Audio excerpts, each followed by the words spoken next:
मुफ्ती व क़ाज़ी हज़रत मौलाना मुफ्ती निज़ामुद्दीन साहब क़ासमी दामत बरकातुहुम मुहतमिम अल-जामिआ मरकज़ुल उलूम।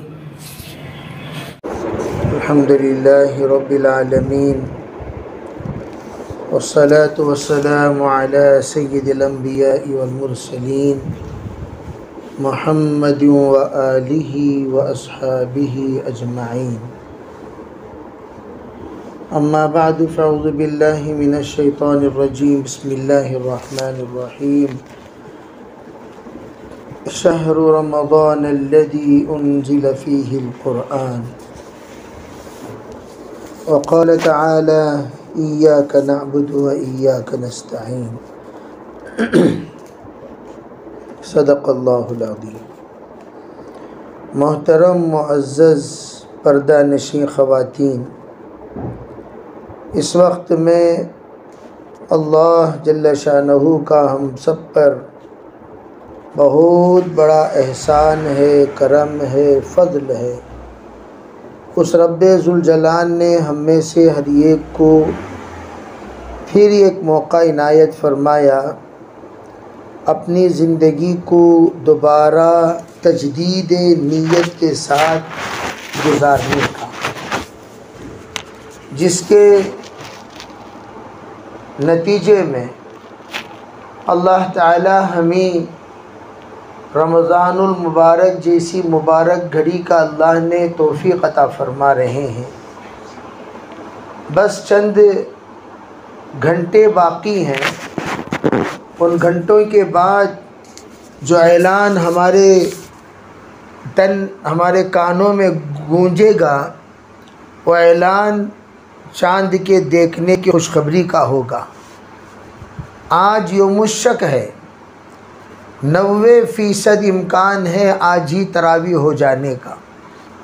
अगर बिलफ़र्ज़ इन तमाम हालात के बावजूद रमज़ानुल मुबारक का कल का दिन तय हो जाए तो हम उस पर भी राज़ी हैं। तैयारी का अल्लाह ने और एक दिन मौका दिया ताकि हम शाबान के आखिरी लम्हात में रमज़ान का इस्तक़बाल करने की तौफ़ीक़ और सआदत हमें नसीब हो जाए और हम रमज़ानुल मुबारक का कमा हक़्क़हू इस्तक़बाल करने वाले बने।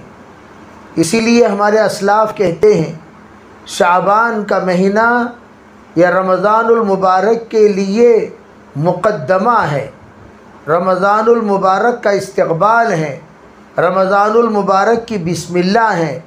रमज़ानुल मुबारक के लिए शाबान का महीना ये अल्लाह के तरफ से तैयारी का मौका है ताकि हर एतबार से हम तैयारी करने वाले बन जाएं।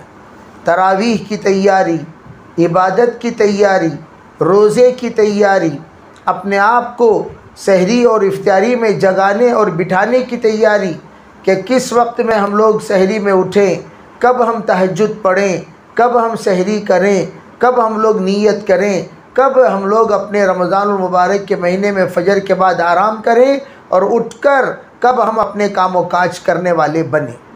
एक बड़ी तरतीब के साथ, मुनज़्ज़म निज़ाम के साथ रमज़ान गुजारने का हम लोग शाबान ही से प्लान करते हैं।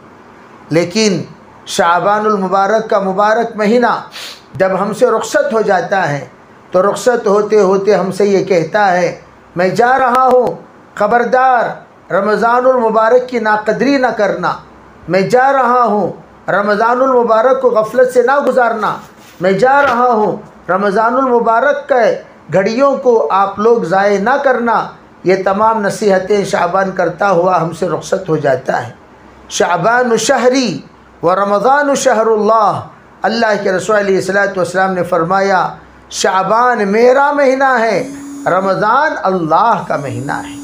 शाबान मेरा महीना है, रमज़ान अल्लाह का महीना है। क्या मतलब? शाबानुल मुबारक में अल्लाह के रसूल अलैहिस्सलातु वस्सलाम ने जो किया वो करो और रमज़ानुल मुबारक में अल्लाह के रसूल अलैहिस्सलाम ने जो करने को कहा वो किया करो। गोया शाबान के महीने में, रमज़ान मुबारक के महीने में हम लोगों की ज़िम्मेदारी है कि हम लोग बाकायदा शाबान में अल्लाह के रसूल की तमाम सुन्नतें अपनाएं, रमज़ानुल मुबारक में अल्लाह के तमाम अहकाम अपनाएं। अल्लाह का सबसे पहला हुक्म क्या? कुतिबा अलैकुमुस्सियाम कमा कुतिबा अलल्लज़ीना मिन क़ब्लिकुम लअल्लकुम तत्तक़ून अय्यामम मादूदात। हमने तुम पर रोज़े फ़र्ज़ किए हैं। रोज़ा फ़र्ज़ है। रोज़ा ये सिर्फ़ और सिर्फ खाने पीने का रोज़ा नहीं है, बल्कि तमाम गुनाहों से रोज़ा, तमाम गुनाहों का रोज़ा। अपनी ज़ुबान, अपने कान, अपने आँख, अपने नाक, अपने दिल, अपने दिमाग, अपने क़ल्बत, अपने जल्बत, इन तमाम में हम लोग रोज़े की नीयत करें। इंशाअल्लाह अल्लाह रब्बुल इज़्ज़त हमारी उस नीयत की बरकत से, अल्लाह की ज़ात से उम्मीद है कि अल्लाह रमज़ान का जो असल मकसूद है लअल्लकुम तत्तक़ून, व तक़वे वाली निस्बत अल्लाह हमें सरिये को नसीब करेगा। इसलिए उलमा क्या फ़रमाते हैं? उलमा ये कहते हैं कि अल्लाह ताला से शाबान के महीने में दुआ करते हुए हम लोगों को सेहत पाना है, हम लोगों को सेहत पाना है। सेहत पाकर रमज़ान की तैयारी कर लेनी है। इसीलिए शाबान को शाबान इसलिए कहा जाता है ताकि हम सैराब हो जाएं। खूब अपना आपको जूस पीने का शौक़ है, शाबान में पी लो। खाना खाने का शौक़ है, शाबान में खा लो। आपको ग्रेवी खाने का शौक़ है, शाबान में खा लीजिए। शीखा खाने का शौक़ है, शाबान में खा लीजिए। आपको जो जो चीज़ खाने का शौक़ है वो सब शाबान में खाकर अच्छी तरह सैराब हो जाइए। शाबान के माने ही पेट भरने के आते हैं। हाँ, शाबान के क्या माने? जैसे अगर किसी ने आपको पूछा, अरे भाई और ज़रा खाइए, और ज़रा पीजिए, आपने कहा ला अना शाबान, आपने कह दिया भाई नहीं भाई मैं शाबान हूँ। क्या मतलब? शाबान से मुराद रमज़ान मुबारक के पहला महीना नहीं, बल्कि मेरा पेट भरा हुआ है, मैं सैराब हो गया, मैं चख चुका हूँ, मैं अब चखने के पोजीशन में नहीं हूँ, खाने के पोजीशन में नहीं हूँ, मैं सैराब हो चुका हूँ। इस बात का इज़हार करते हैं ना शाबान से। तो अल्लाह के रसूल ने फरमाया शाबान के महीने में जितना खाना है खा पी कर बंदे को अपना नफ्स को कंट्रोल में कर लेना है, ताकि रमज़ान में वो खाने की हिर्स इसके अंदर पैदा ना हो। क्यों पैदा ना हो? अगर सहरी इफ्तारी में जैसे कि हज़रत शेख रहमतुल्लाह अलैह फरमाया करते थे, पेट भरकर खाने का अगर हमारा मिजाज बन गया तो फिर रमज़ानुल मुबारक के रोज़ों का मकसद फौत हो जाएगा। अरे भाई पेट भरने की चीज़ नहीं है। शाबान में जितना भरना है भर लो, लेकिन फरमाया कि रमज़ान में मत भरो। बाज़ ने इसकी और एक तशरीह फरमाई। क्या फरमाया? क्या क्या मार्केटिंग करना वो शाबान में कर लो। आपके अलमारी में ईद के कपड़े भरना है, उसे भी भर दो। आपके तिजोरी को, आपके ख़जाने को चावल से, दाल से, आटे से भरना है, भर लो। फ्रिज में तरकारी भरना है, भर लो। क्यों? आपको रमज़ानुल मुबारक में बाज़ार घूमने की ज़रूरत ना पड़े। अहब्बुल बुक़ा इंदल्लाहि मसाजिदुहा व अबग़ज़ुल बुक़ा इंदल्लाहि अस्वाक़ुहा। अल्लाह के नज़दीक सबसे ज़्यादा पसंदीदा जगह मस्जिदें हैं और सबसे ज़्यादा नापसंदीदा जगह बाज़ार है। अगर कोई रमज़ान में भी बाज़ार में फिरती रहे तो अल्लाह के नापसंदीदा जगह पर फिरना हुआ। उलमा फरमाते हैं इसलिए पेट एक चीज़ भरना नहीं है, बल्कि अपने अलमारी भी भर लो, कपड़े भी ख़रीद लो। रमज़ान में ख़बरदार तुम बाज़ार में कुछ जाओगे तो तमाम नूरानियत खोकर आओगे। चुनांचे हम देखते हैं रमज़ानुल मुबारक में हमारे ख़वातीन आखिरी अशरा पूरा बाज़ार में ला हौला वला कुव्वता इल्ला बिल्लाह। अरे भाई आखिरी अशरा अल्लाह के उस मुक़द्दस रात जिसको अल्लाह ने इन्ना अंज़लनाहु फ़ी लैलतिल क़द्र वमा अदराका मा लैलतुल क़द्र लैलतुल क़द्रि खैरुम मिन अल्फ़ि शहर तनज़्ज़लुल मलाइकतु वर्रूहु फ़ीहा बिइज़्नि रब्बिहिम मिन कुल्लि अम्र सलामुन हिय हत्ता मतलइल फ़ज्र में बयान फरमाया। इन्ना अंज़लनाहु, हमने क़ुरआन को लैलतुल क़द्र में नाजिल फरमाया। उलमा मुत्तफ़िक़ा तौर पर कहते हैं लैलतुल क़द्र जिस तारीख़ पर सबका इत्तेफाक है कुरान पाक कब नाजिल हुआ, वो 21 रमज़ान है। 20/1 रमज़ान को कुरान पाक नाजिल हुआ, इस पर सबका इत्तेफाक है। अब रही बात उलमा ने क्या फरमाया, यानी जिस रमज़ान में कुरान नाजिल हुआ उस रमज़ान का लैलतुल क़द्र 21वीं रात की थी, तो अल्लाह ने 21वीं रात में नाजिल फरमाया। तो दूसरे रमज़ान में 23 में, जैसे अक्सर सहाबा कराम ने फरमाया कि हमने अल्लाह के रसूल अलैहिस्सलाम के साथ ज़िंदगी गुजारे, अक्सर 23वीं रात को वो तमाम अलामतें पाते थे जो अलामत आप अलैहिस्सलाम ज़िक्र फरमाया करते थे। बाज़ फरमाते 25, बाज़ फरमाते 29, लेकिन अब्दुल्ला इब्न अब्बास की राय क्या 27। इंशाअल्लाह लैलतुल क़द्र के करीब में आप हज़रात को ये बात बताई जाएगी। मैं ये अर्ज़ करना चाहता हूँ कि अल्लाह जल्ल जलालुहु अम्मन वालुहु ने रमज़ानुल मुबारक का मुबारक महीना हमें अता किया, इसका हम एहतराम करें। लम्हा लम्हा 4 अमल इसमें करने को हुज़ूर ने फरमाया। ला इलाहा इल्लल्लाह कसरत से पढ़ने को कहा। उलमा ने अजीब बात फरमाई, ला इलाहा इल्लल्लाह क्यों पढ़ने को कहा? अरे भाई दूसरी भी तो तस्बीहात पढ़ने को कह सकते थे, सुभान अल्लाह पढ़ो, अल्हम्दुलिल्लाह पढ़ो, अल्लाह अकबर पढ़ो, लेकिन ला इलाहा इल्लल्लाह क्यों? फरमाया जब बंदा ला इलाहा इल्लल्लाह पढ़ता है, जद्दिदू ईमानकुम बिकौलि ला इलाहा इल्लल्लाह, ईमान के अंदर का जंग ख़त्म हो जाता है। जंग ख़त्म होकर ईमान के अंदर जिला पैदा होता है, नूर पैदा होता है, तज़किया पैदा होता है, शाइनिंग पैदा होती है, और उसके अंदर एक ऐसी रोशनी पैदा होती है जो तमाम गुनाहों को हाईलाइट करती है। तूने ये गुनाह किया, ये गुनाह किया, ये गुनाह किया, ये गुनाह किया। वो बंदा जिस वक्त उन तमाम गुनाहों के सिलसिले में सोचता है, सोचने के बाद वो ये तसव्वुर करता है, अरे भाई मुझसे ये गुनाह सरजद होकर है, ये गुनाह सरजद होकर है, ये गुनाह सरजद होकर है। फिर क्या करेगा? फरमाया ये तमाम गुनाह जो गुनाह सरजद हुए, उन तमाम गुनाह जब तुम्हारे दिमागों में हाजिर हो जाए, दूसरी तस्बीह हुज़ूर ने फरमाया जो रमज़ान में करने को कहा गया, अस्तगफिरुल्लाह। क्यों? फरमाया जब तक गुनाहों का एहसास नहीं होगा बंदे अब तौबा नहीं करेगा। अरे भाई बाज़ लोग हज़रत थानवी फरमाते हैं, गुनाह को गुनाह समझकर करने वालों को तौबा की तौफीक होती है, गुनाह को नेकी समझकर करने वालों को तौबा की तौफीक नहीं होती। जो लोग गुनाह को नेकी समझकर करते हो, जैसे मिसाल के तौर पर कब्रों पर चादर चढ़ाना, किसी ने क्या समझा कब्र पर चादर चढ़ाना नेकी है। जो शख्स कब्र पर चादर चढ़ाएगा, क़ियामत के दिन अल्लाह इसके गुनाहों पर चादर चढ़ा देगा, गुनाहों को पोशीदा कर देगा। इस यकीन के साथ कोई चादर चढ़ा रहा है, गोया गुनाह है, बिदात है, रस्म है, रिवाज है, लेकिन गुनाह किया इसने नेकी समझकर, क़ियामत तक, मौत तक इसे तौबा की तौफीक नहीं होगी। जैसे बाद लोगों को चहलम खाने का शौक़, एक जमात थी, उसकी आदत क्या थी, कहाँ दावत आई कि वहाँ घुस को बैठ जाना खाना खाने के वास्ते, और उसमें 2 टीम, 4 जने हैं तो 2 जने, एक जना बोलता सो हमें सब लड़की वाले भाई, और एक जना क्या बोलता सो हमें सब लड़के वाले भाई, बोलो घुस जाना उस निकाह में, घुस को वलीमे की दावत खाने के लिए को आ जाना। अब एक मरतबा दावत चल रही थी, घुस गए, घुस कर पूछे क्या भाई?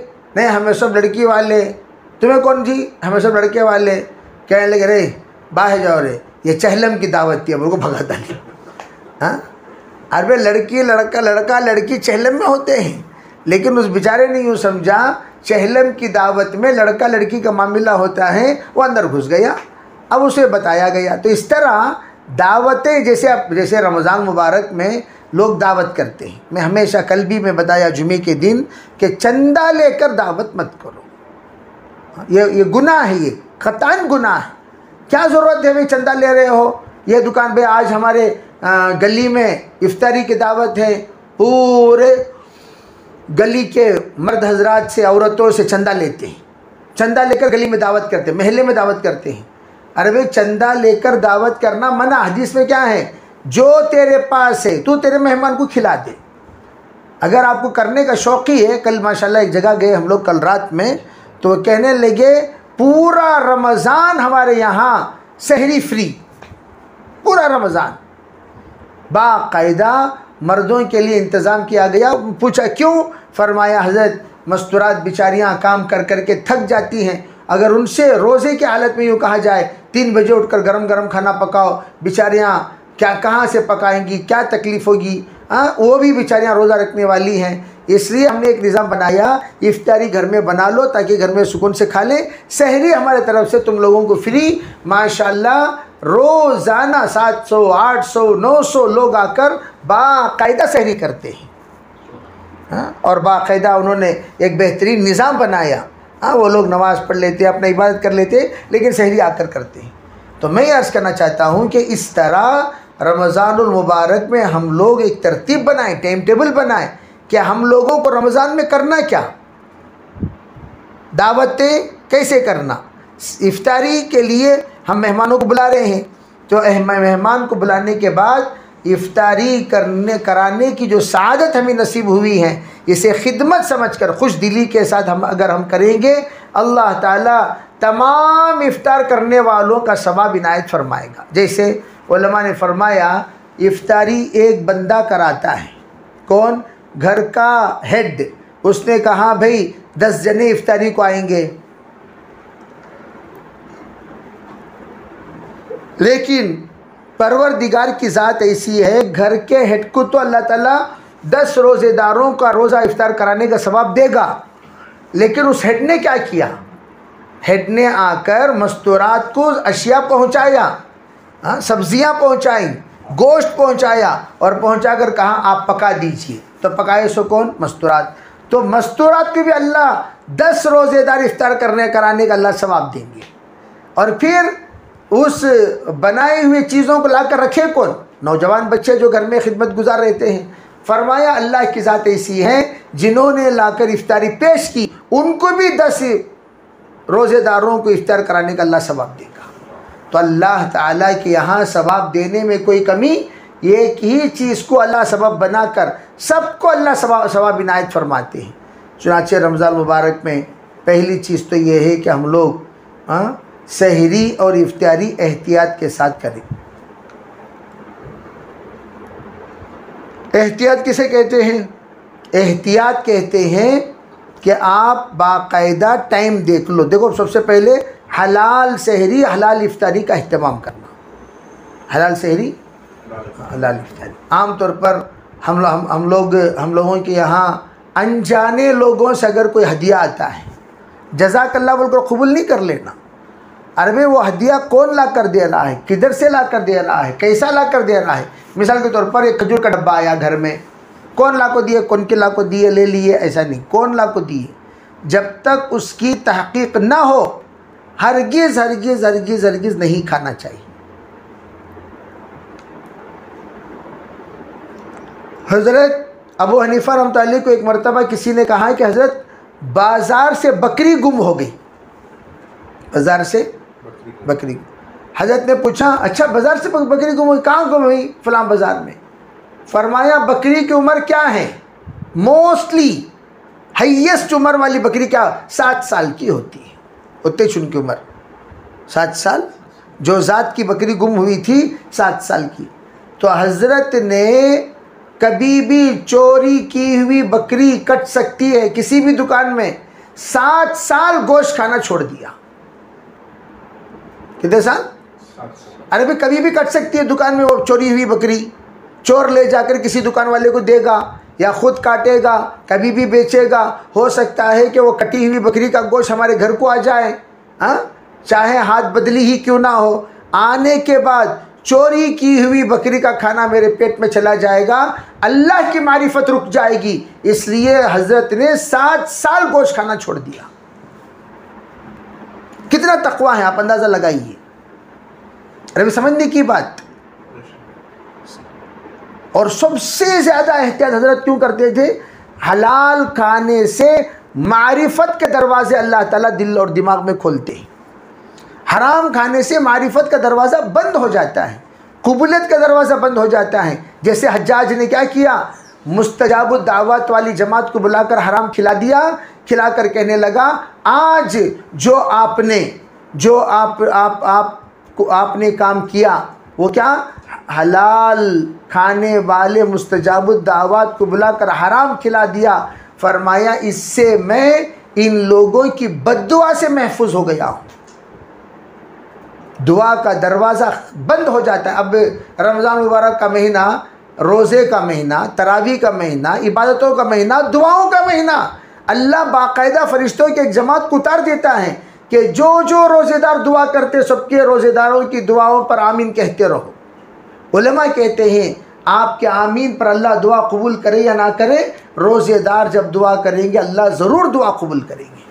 तो इसलिए अल्लाह के रसूल सल्लल्लाहु अलैहि वसल्लम ने क्या कहा, ला इलाहा इल्लल्लाह से तुम्हारे गुनाहों की इत्तला मिलेगी, फिर उसके बाद अस्तगफिरुल्लाह से तुम लोगों के तमाम गुनाहों की तौबा और माफ़ी मांगोगे। या अल्लाह ये गलती मुझसे हुई, उस गलती पर अस्तगफिरुल्लाह, ये गलती हुई इस पर अस्तगफिरुल्लाह, ये गलती, चुपके अस्तगफिरुल्लाह अस्तगफिरुल्लाह को तस्बीह घुमाना नहीं है, बल्कि अस्तगफिरुल्लाह अल्लाह की तरफ मुतवज्जह होकर गुनाह को याद करना, गुनाह पर तौबा करना, गुनाह को याद करना, गुनाह पर तौबा करना, गुनाह को याद करना, गुनाह पर तौबा करना। सिर्फ अस्तगफिरुल्लाह अस्तगफिरुल्लाह अस्तगफिरुल्लाह अस्तगफिरुल्लाह कहते हुए अपने मनकियों को ढकलना नहीं है। जैसे आम तौर पर एक रिवाज बन गया तस्बीह हाथ में रखने की, और वो तस्बीह हाथ में रखकर घुमाते रहते हैं बग़ैर इस्तेहज़ार के। फरमाया हज़रत थानवी रहमतुल्लाह अलैह ने, जब तक इस्तिग़फ़ार नहीं करोगे उस वक्त तक तुम्हारे दिल के अंदर जंग दूर नहीं होगा, और जब तक जंग दूर नहीं होगा तुम्हारे अंदर रंग नहीं चढ़ेगा। जब तक रंग नहीं चढ़ेगा तब तक ढंग नहीं आएगा। जैसे कि हम लोग जमात तबलीग में कहा करते हैं, पहले चिल्ले में जंग उतरता है, दूसरे चिल्ले में रंग चढ़ता है, तीसरे चिल्ले में ढंग आता है। ये उस वक्त होगा जब पूरे 3 महीने हम किसी के गीबत के बगैर गुजारें। ये कब होगा? ये उस वक्त होगा जितने महीने हम रहें अल्लाह के रास्ते में, उतने महीने या जितने दिन हम एतकाफ़ में रहें, जितने दिन हम मदारिस के मसाजिद के सोहबत में रहें, उतने दिन गुनाहों से अपने आप को बचाना, कम अज़ कम अदना दर्जा ये। क्यों? जो लोग अल्लाह के रास्ते में जाकर गुनाहों से नहीं बचते, वो जमात से आने के बाद तो हरगिज़ गुनाहों से नहीं बच सकते। तो पहली बात तो ये। दूसरी बात क्या है? फरमाया दूसरी बात ये है कि अल्लाह जल्ल शानहू ने जब गुनाहों को माफ़ कर दिया, माफ़ करने के बाद अब तुम्हारा दिल यूँ कहेगा, अब तुम अल्लाह से जन्नत मांगो, अब तुम अल्लाह से जन्नत मांगो। जन्नत मांगने के लिए आमाल चाहिए, गुनाह को मिटाना चाहिए। गुनाह भी मिट गए और तुम्हारे आमाल का शौक़ और ज़ौक़ पैदा हो गया, और तुम्हारे अंदर एक इस्तिक़ामत का एक जज्बा पैदा हो गया। तो अब क्या करना? अब अस्तग़फिरुल्लाह के बाद असअलुकल जन्नह, या अल्लाह मुझे सुकून इनायत फरमा, जन्नत अता फरमा। इसलिए कि जन्नत को अल्लाह ने सुकून का सबब बनाया। और जब जिस वक्त अल्लाह का बंदा अल्लाह से जन्नत मांगेगा, उलमा फरमाते हैं इसका मतलब क्या है? या अल्लाह जहन्नम के दूर दूर तक मुझ पर हवा ना लगे, धुआं भी ना लगे, बदबू भी ना आए। इसलिए कि जन्नत में जाने वाले बहुत सारे हैं, लेकिन उसमें दर्जात हैं। फर्स्ट दाखिल होने वालों की एक जमात, सेकंड दाखिल होने वालों की जमात, लास्ट में जो दाखिल होगी वो भी दाखिल होंगे, लेकिन जहन्नम में जाकर जन्नत में आएंगे। रमज़ान मुबारक में हम अल्लाह से कहना चाहते हैं, ए अल्लाह आप हमें हर तरह के खैर अता फरमाते हुए जन्नत अता फरमाने के फ़ैसले कर दीजिए, और जहन्नम से हमें छुटकारा अता फरमा दीजिए। चुनाचे हम दुआ क्या करते हैं? अल्लाहुम्मा ला इलाहा इल्लल्लाह अस्तगफिरुल्लाह अस्अलुकल जन्नह व नऊज़ु बिका मिनन नार, यानी हमेशा के लिए आप जहन्नम छुटकारा दे दीजिए। ये जो जहन्नम से छुटकारा है ये हमेशा हमेशा के लिए। जब बंदा छुटकारा मांग लेगा, उम्मीद है अल्लाह उसे गुनाहों से माफ़ भी करेगा, जहन्नम से अल्लाह बचाएगा, जन्नत के मुतालिब अल्लाह पूर करेगा, और अल्लाह रब्बुल इज़्ज़त अपने फ़ज़ल व करम से पूरी उम्मत के साथ खैर व आफ़ियत का मामला करेगा। अल्लाह ताला इस रमज़ान मुबारक में हमें सरिये को अमल करने की तौफ़ीक़ अता फ़रमाए, क़दर करने की तौफ़ीक़ अता फ़रमाए, वक्त को ज़ाय करने से अल्लाह हमारी हिफ़ाज़त फ़रमाए, हर तरह के खैर मुक़द्दर फ़रमाए, हर तरह के शर से हिफ़ाज़त फ़रमाए।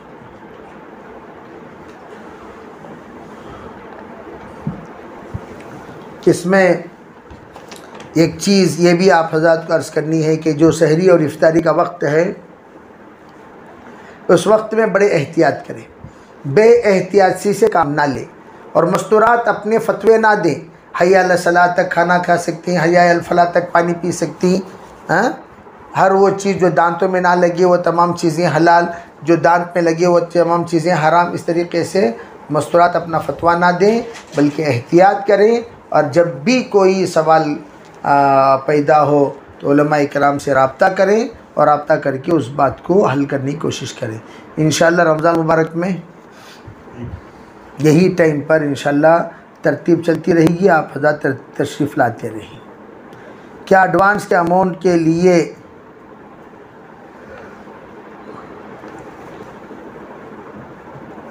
ज़्यादा दे के कम रेंट में रहना दुरुस्त है? दुरुस्त नहीं है। देखो, सबसे पहली बात, एडवांस अमाउंट ये ख़ुद एक मजबूरी के तहत लिया जाता है। शरीयत में एडवांस ही नहीं है, सबसे पहली बात, सिर्फ किराया है। लेकिन ज़माना इतना मजबूर कर देता है कि आदमी एडवांस लेने पर माजूर हो गया। इसीलिए आपको पूरे हिंदुस्तान में एडवांस अलग अलग कैटेगरी के मिलेंगे। आप पूना वगैरह चले जाइए, 2 महीना 3 महीने का एडवांस है। बॉम्बे में भी 3 महीने का एडवांस है। यूपी में चले जाओ 1 महीने का एडवांस है। हैदराबाद का अलग सिस्टम है, 1 ही महीने का एडवांस है। अब मैं अक्सर कहा करता हूँ, जहाँ जितने छतरियाँ रहती उतने एडवांस ज़्यादा लेती। क्या मतलब एडवांस के माने क्या? एडवांस किराया दे डालो तो ये कितने महीने भी रहती? 11 महीने किराया दे डालो। कि वो भाई कोई देता, कोई किराया ही नहीं दे रहा है। 3 महीने, 4 महीने, 10 महीने पेंडिंग, 10 महीने पेंडिंग। अब ये बेचारा भी खुश रहता, चलो भाई 10 महीने पेंडिंग और 1 महीने का किराया मेरे पास है, 11 महीने पेंडिंग रखा तो 12वां महीना उसे भेज डालना। हाँ, तो इसलिए एडवांस की जब कोई असलियत है ही नहीं शरीयत में, तो क्या करना चाहिए?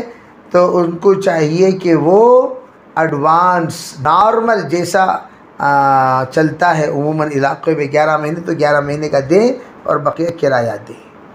और ज़्यादा देकर कम किराया ये एक हीला लोगों ने ख़ुद बना लिया, ये उलमा नहीं बताए, लोग ख़ुद बना लिए। सो ज़्यादा एडवांस कम किराया ये लोग ख़ुद बना लिए, वरना शरीयत की नज़र में ये जायज़ नहीं है।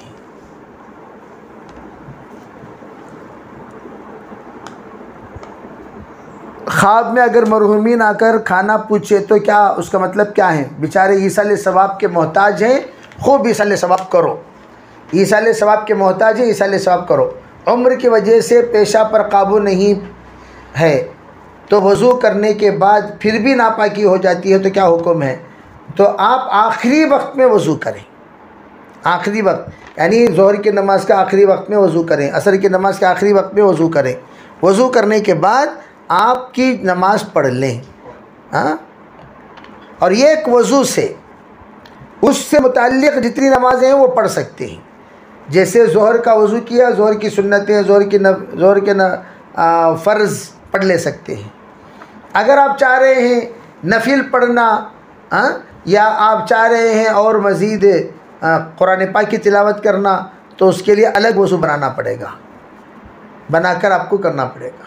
इसलिए कि आपने जो वज़ू की वो ज़ोहर के लिए की, असर के लिए नहीं की। तो असर की का वक्त जब आएगा उससे पहले आपको असर की नमाज के लिए अलग वज़ू करना पड़ेगा। ये पेशाब, और पेशाब पर काबू एक है उम्र की वजह से, कि तबीयत की वजह से। तबीयत की वजह से है तो बकरी का कान खाया करें, बकरी का कान रोस्टेड खाया करें। हाँ, और उसके अलावा हब्बे मुमसिकुल बौल, हब्बे मुमसिकुल बौल एक दवा मिलती है, उसके ज़रिए से पेशाब में कंट्रोल पैदा होता है, वो खा लें। हब्बे मुमसिकुल बौल, इंशाल्लाह पेशाब में कंट्रोल पैदा हो जाएगा। घर का किराया 16,000 देते हैं, लेकिन उसका एडवांस 10 लाख देकर हैं, तो उस पर भी ज़कात है? हाँ, ज़कात है। 16,000 का किराया है, तो इसका मतलब ये है कि आप जिस घर में हैं वो घर 25,000 रुपये का है मसलन, तो 25,000 रुपये का आम तौर पर किराया है, तो जितना आपका 25,000 रुपये का एडवांस से वो ले ले। भाई जितना किराया है, मिसाल के तौर पर एक मकान है, उस मकान का किराया 25,000 रुपये है और उसका एडवांस कितना 2.5 लाख रुपये। अभी 10 महीने का अगर डालेंगे तो कितना हुआ 2.5 लाख। तो 2.5 लाख रुपये गोया के आपके ज़रूरियात असलिया में से है। बकिया 7.5 लाख रुपये का आपको ज़कात निकालनी होगी। बकिया 7.5 लाख रुपये की आपको ज़कात निकालनी होगी। आगे अगर अपना हाथ गोद में रखकर और हाथ की हथेली अपने गाल के नीचे रखकर ऊँग जाए, ऊँग आ जाए, तो क्या वज़ू टूट जाएगा? ऐसा रखकर ऐसा सोगे तो हाँ। अगर ऊँग आया, ऊँग के माने यह है कि आपका सर हल रहा हो। नींद के माने यह है कि सर आपका टेक लगाकर इत्मीनान से सो रहा हो। अगर ऊँग रहे हैं, सर हिल रहा है, तो वज़ू नहीं टूटेगा। अगर आप सो गए हैं तो ऐसे मौके पर वज़ू टूट जाएगा। जैसा कि आजकल बाथरूम और टॉयलेट के साथ वो कम्पाउंड हो, हाँ कम्पाउंड टॉयलेट की मानी यानी वेस्टर्न टॉयलेट, वेस्टर्न टॉयलेट। तो उस हमाम में अगर हम वज़ू कर रहे हों तो क्या उसमें वज़ू के दरमियान दुआएं पढ़ सकते? ये भी इससे पहले मैं बताया हूँ कि अगर ऐसा हो तो हमाम के दरमियान, बैतुल खला के दरमियान एक पर्दा डाल लें, एक टॉयलेट पर्दा डाल लें जो वाटर प्रूफ का प्लास्टिक का पर्दा मिलता है, और उस पर्दा डालने के बाद आप आराम से बैठकर वज़ू कर सकते हैं और दुआ भी पढ़ सकते हैं।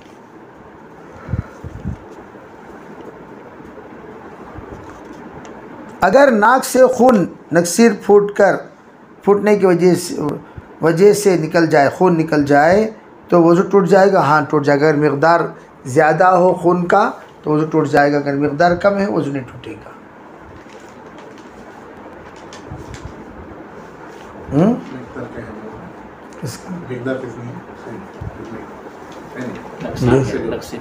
हाँ नाक से मिक़दार ये है कि अपने हथेली के अंदर पुराना 1 रुपये पुराना जो 1 रुपये का हिस्सा अपने हथेली के अंदर का दायरा, पुराना 1 रुपये काइन, ओल्ड 1 रुपये काइन जो सब बड़ा होता था, तो उसकी मिक़दार, पुराने 1 रुपये के काइन की मिक़दार, ये सब जितने खून अगर टपक जाए पुराने 1 रुपये की मिक़दार, तो वज़ू क्या हो जाएगा? ख़त्म, टूट जाएगा। अगर उससे कम आए तो कोई हर्ज नहीं। ठीक है। और मैंने एक मसला जुमे में बताया, यहाँ भी बता देता हूँ कि अगर कोई शुगर पेशेंट, अल्सर पेशेंट या कोई भी हो, सबके लिए सहरी करना फ़र्ज़ है।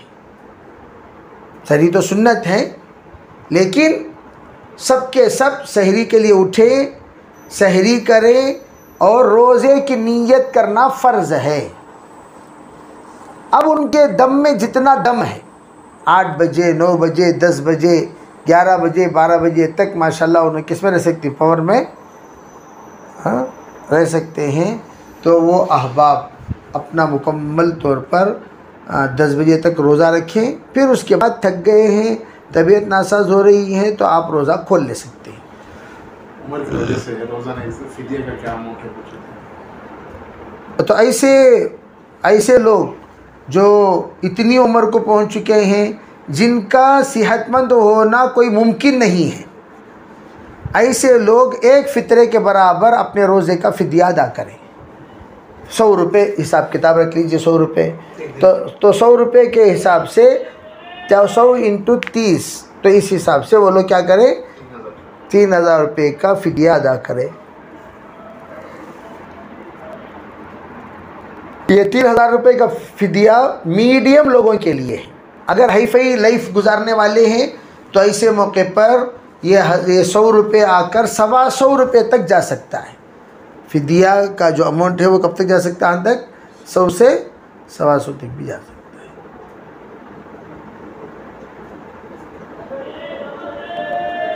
ठीक है। अच्छा, मैं जो कह रहा था वो ये कि अगर ऐसे पेशेंट हों तो सहरी में, इफ्तारी में सोने से पहले जौ इस्तेमाल करें, शईर, तलबीना। अगर कोई सहरी में सोने से पहले और इफ्तारी में जौ अगर इस्तेमाल कर लिए तो ऐसे मौके पर सबसे बड़ा फ़ायदा क्या होगा? सबसे बड़ा फ़ायदा ये होगा कि वो अल्लाह की बंदी या अल्लाह का बंदा जो भी होगा वो पूरे रमज़ान में थकावट महसूस नहीं करेगा। एक गिलास डालें और उसमें जो मिक़दार बताई गई उतनी मिक़दार डाल लें, और फिर उसके बाद उतनी मिक़दार डाल लेने के बाद, यानी 1 कप डालने के बाद 15 कप पानी डालना। 1 कप जौ डालकर 15 कप पानी डालना और 5 मरतबा सीटियाँ देना, इसलिए कि वो बहुत देर से पकता है। 5 से 6 सीटी दें।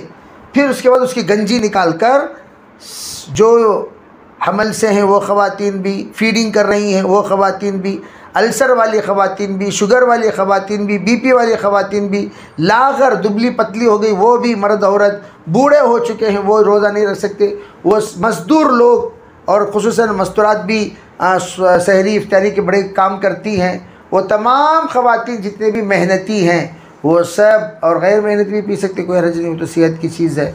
तो वो सब इंशाअल्लाह अगर जौ पी ले सहरी इफ्तारी और इसमें, यानी कब सोते वक्त में, इंशाअल्लाह बिल्कुल थकान महसूस नहीं करेगी, आराम से रोज़ा रख सकते हैं और बहुत मदद मिलेगा। अल्लाह ताला अमल की तौफीक अता फरमाए। लकल हम्दु व लकल शुक्र। अल्लाहुम्मा सल्लि अला सय्यिदिना मुहम्मद व अला आलि सय्यिदिना मुहम्मद व बारिक वसल्लिम। अल्लाहुम्मा तक़ब्बल मिन्ना मा काना सालिह व अस्लिह मा काना फासिदा। सुब्हान रब्बिका रब्बिल इज़्ज़ति अम्मा यसिफून, व सलामुन अलल मुरसलीन, वल्हम्दुलिल्लाह।